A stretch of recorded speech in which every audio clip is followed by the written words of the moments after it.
All right, so I made a video on biscuits to go with biscuits and gravy. So now I am going to make the sausage gravy. And you guys, this is so easy. And if you don't feel like going out to the restaurant, I don't like restaurant biscuits and gravy. My husband thought he didn't like biscuits and gravy because he only had it from a restaurant. But no reason not to make this at home, you guys. So let's do it. Okay, so we're going to start with 1 pound. You're just going to cook 1 pound of roll sausage. Just crumble it up.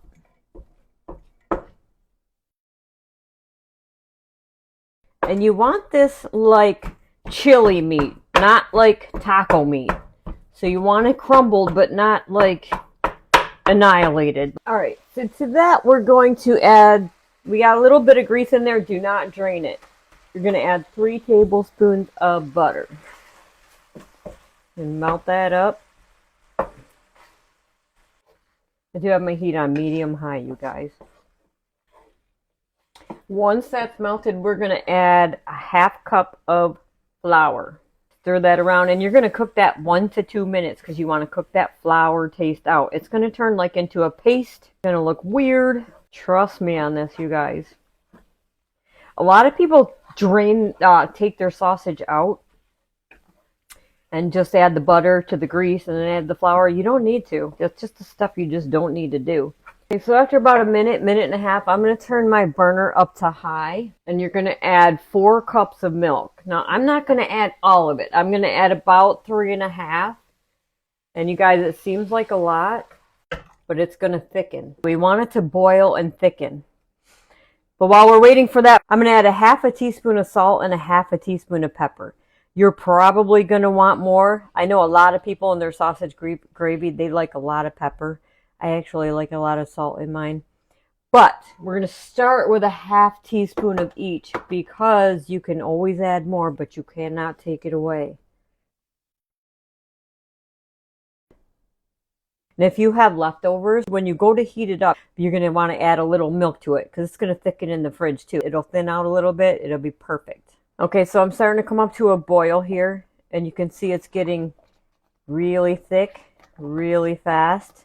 So I'm actually going to add a little bit more milk to it. You can take it off right to here if you want, but I'm going to let it go for a little bit more. Let it come up to a boil again, let it thicken, and then take it off. So I did end up adding, I actually only used like 3 3/4 cups of milk. So don't use the 4 cups, the full 4 cups at first. Like it depends, you guys. Like if you pack your flour, you're going to need more milk. If you don't pack your flour, you're going to need less milk. I'm going to take mine off now, and I'll show you what it looks like once it sits for a minute. Like right now, it looks kind of loose. But I'll show you what it looks like when it sits for a minute. So it's only been sitting for like 3 minutes. And you can see it's already thickened up like a ton. Okay. So that was easy, right guys? All right, guys. So here is the finished biscuits and gravy. I like little biscuits with my gravy, obviously. So here's how we eat ours. And I know people eat theirs different. Like some people like to get like a cup of it and dip their biscuits in it.